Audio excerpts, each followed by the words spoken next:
Okay, this tutorial is on how to add color to your pictures. So I'm going to start with one that has nothing on it, hasn't been edited at all, and then we'll go through all the basic steps. So the first thing, I know I normally say to crop, we're going to crop last just in case we want to add anything to this.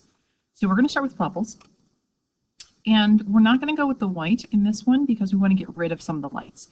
So first thing I'm going to do is I'm going to start with the gray and darken things up. Now I don't want to go to this point where it doesn't look real. I want to go just so I still have some glow, but things start to darken out. Then I'm going to take the black and really deepen that up. So I still have some nice glow through here, but my background completely disappears. And I can adjust my gray if I need more glow to come back. All right, I have some stuff here across the top. I'm going to fix that with the stamp tool really quickly. If it's really far away, just know that you could also crop it out. So I'm going to go back to my background layer. So in this one, you need to be careful which layer you're on for this assignment. I'm going to go to my clone stamp. I'm going to go to a nice dark area. I'm going to hold down my Option key and get some of that black, and then I'm going to go cover this up. I'm going to go back here. I didn't get a good spot, and we're going to try that again, and just cover this up, and it looks perfect. Now the reason why I do the clone stamp is so that the background colors match each other. In theory, you could do the paintbrush, but the blacks might not match, and in print you would see that. So I think the clone stamp is better. Okay, so I've gotten rid of my background. If I see anything else, I can touch it up really quickly and just kind of take away extras. Great. I have my image put together. Now I just want to add color. So I'm going to go back over here to my layers. On the very bottom, next to the trash can, is this little page, and that just means a new layer. So I'm going to click the new layer. I'm going to make sure my layer is on top because I want it to cover up all the other things. And then I'm going to go get my brush tool. Now I'm going to go down here to my color swatches, and I'm going to go pick up a color. I'm going to go get a blue. Here is the great part. So I'm going to make my tool a little larger, and I'm going to paint this blue. Make sure that's solid first. There we go. I'm just going to paint over it. Now don't worry that things look kind of crazy. It's only here in this layer 1. I'm going to go get some green and paint some green. And I'm going to go get, I don't know if yellow is going to show up, so I'm going to go with like a magenta, just so I know it's going to show up. And I'm going to paint that over here. So I got a pink, a green, and a blue. All right, now this is just on this separate layer. The layer underneath is fine. It is super important that you put it on a separate layer.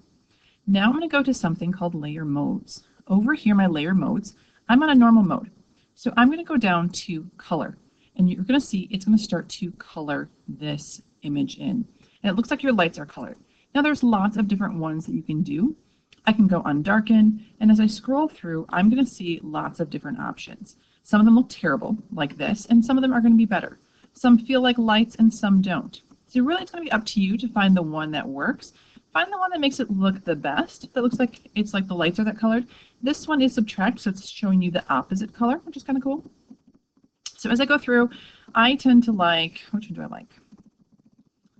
Let's find one that I like. I'm going to go with this one, Linear Burn. So you choose the lights that work the best for you. If you want something a little softer and you want more light to go through, then you choose something like this. It's going to be up to you which one you like the best. So here, I'll go on darken. All right, so I have this in here. Now I'm like, oh my goodness, I forgot a spot. I should make another layer. Not true. I already have this one with color on it. All I have to do is go find another color.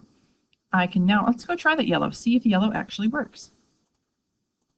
I'm going to go down here, and as I paint over, notice how it doesn't make all that splotches before because I've already changed my layer to the darken mode. So I can just add in yellow, and it paints it for me. Problem solved. If I want to change the color here, like, oh, I don't actually want blue, I wanted orange instead. Okay, let's go make this orange and just cover this up. So you can make changes really easily as long as you do it on a separate layer. If you find you don't like it, you can just drag this layer down to the trash and it's gone. It's that easy. So I am going to drag this down to the trash, and I'm going to show you the second way. Actually, let me just close the eye. There we go. We'll keep this one so we can look back at it. Let's try a different way. So I'm going to go down here to my new layer next to the trash can.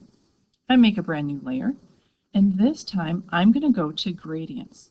So I'm going to pick my colors first. What if I wanted to make it kind of Halloween, and I wanted orange and I wanted a purple? So I'm going to go down here into this nice purple.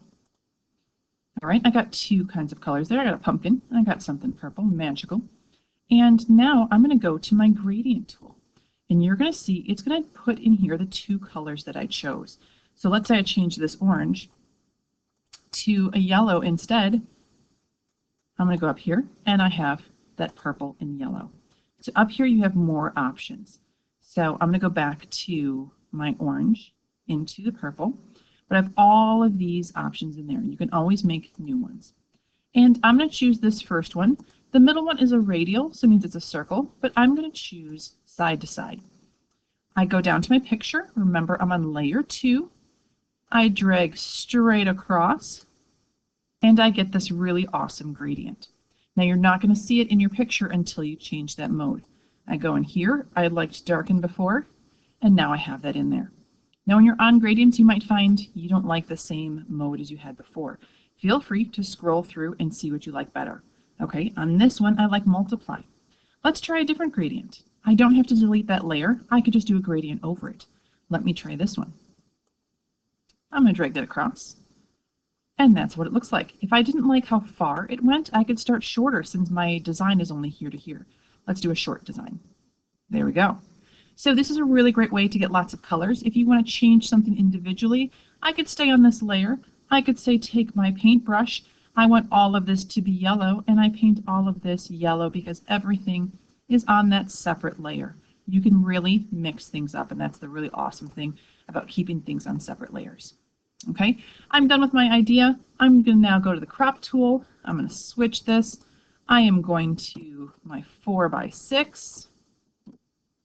And I'm going to decide I don't need all of that extra empty space. Let's shrink this down.